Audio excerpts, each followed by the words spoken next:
ভাণ্ডারের জন্য যে ডাইরেক্ট বেনিফিট ট্রান্সফারটা করা হবে ব্যাংকে, তো সেইটার জন্য ব্যাংকে লাইন দেওয়ার দরকার নাই। আমরা 5 মিনিটেই কিন্তু কম্পিউটার অথবা মোবাইল থেকে কিন্তু আমরা ডিবিটি লিঙ্কটা করে নিতে পারি। তাহলে সেটা চেক করার জন্য আমরা দুইভাবে চেক করতে পারবো। এক হচ্ছে আধারের ওয়েবসাইটে গিয়ে, আর একটা হচ্ছে এনপিসিআইয়ের ওয়েবসাইটে গিয়ে। myaadhar.uid.gov.in এই ওয়েবসাইটটা খুলে আসলে আমাদের আধারের মাই আধারটা খুলে আসলো। এবার লগ ইনে আমরা ক্লিক করব। লগ ইনে ক্লিক করার পরে আমাদের কাছে এরকম একটা ইন্টারফেস আসবে, যেখানটাতে আধার নাম্বার এবং ক্যাপচাটাকে ফিল আপ করতে হবে। হয়ে গেলে এখানে লগ ইন উইথ ওটিপি, তাহলে আধারের সঙ্গে লিঙ্কড যে মোবাইল নাম্বারটা আছে সেখানটাতে কিন্তু ওটিপিটা চলে যাবে এবং ওটিপিটা এখানটাতে আমাকে কিন্তু পুট করে লগ ইনটা করে নিতে হবে। লগ ইনটা হয়ে গেলে আপনারা এরকম একটা ইন্টারফেস দেখতে পাবেন, যেখানটাতে 1 2 3 4 নম্বর যে লিঙ্কটা আছে ব্যাঙ্ক সিডিং স্ট্যাটাস, এখানটাতে আপনি ক্লিক করলেই যদি আপনার ব্যাংকের সঙ্গে ডিবিটির লিঙ্ক থাকে বা আধারের সঙ্গে সিডিং হয়ে থাকে, তাহলে এখানে মেসেজটাকে শো করবে। এখানটাতে শো করছে যেমন এই আধার লিঙ্কের সঙ্গে একটা ব্যাংকের হয়ে মানে সিডিংটা হয়ে আছে এবং ডিবিটি কিন্তু অ্যাক্টিভ আছে, এখানটাতে অ্যাক্টিভ স্ট্যাটাস থাকছে। যদি না থাকে তাহলে এখানে কোনো ব্যাংক দেখাবে না, এখানটাতে দেখাবে ইনঅ্যাক্টিভ। তাহলে ইনঅ্যাক্টিভ থাকলে এবার সেটাকে কিন্তু ডিবিটি লিঙ্ক করতে হবে। তাহলে লিঙ্ক করার জন্য আপনাকে যেটা ওয়েবসাইটে যেতে হবে সেটা হচ্ছে NPCI। এই কথাটা লিখে গুগলে সার্চ করবেন, প্রথম যেটা চলে আসবে npci.org.in, এখানটাতে ক্লিক করবেন। এই ক্লিক করার পরে এরকম একটা ইন্টারফেস খুলে আসবে।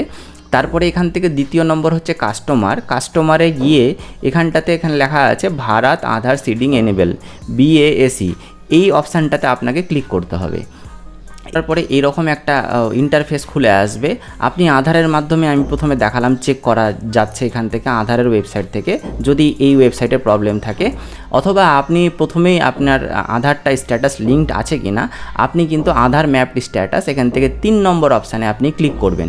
এখানটাতে আপনার সেই নাম্বারটা, আপনি আধার নাম্বার, যেই ব্যাংকের সঙ্গে যে আধার নাম্বারটা লিঙ্ক এবং মোবাইলের সঙ্গে যেটা লিঙ্ক আছে সেটাকে কিন্তু আপনাকে এখানে ইনপুট করতে হবে। আধার ইনপুট করার পরে এবার আপনার লিঙ্কড মোবাইল নাম্বারে আধারের জন্য ওটিপিটা চলে যাবে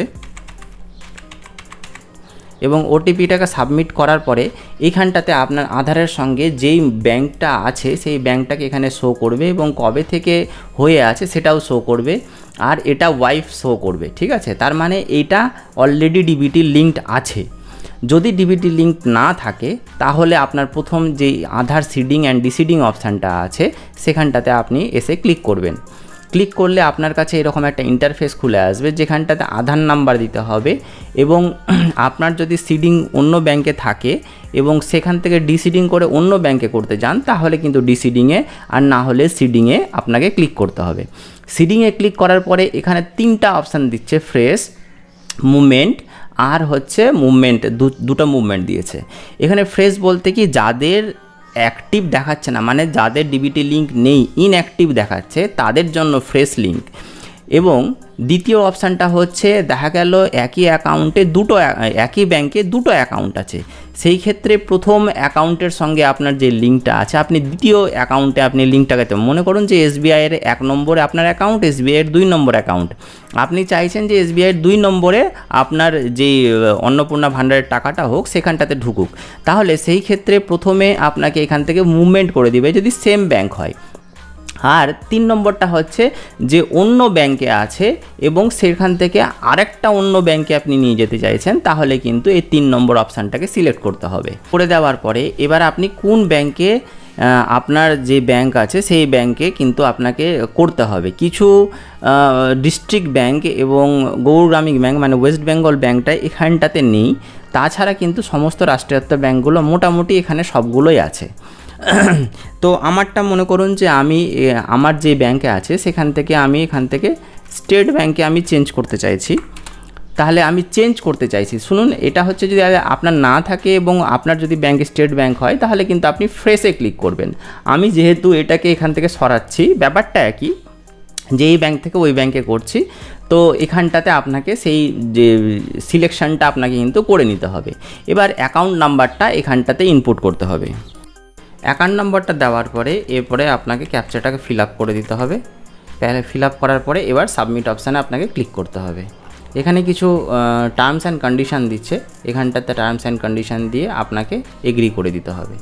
এবার আপনার মোবাইলে আবার একটা আধারের জন্য ওটিপি যাবে, সেই ওটিপিটাকে এখানটাতে ইনপুট করতে হবে।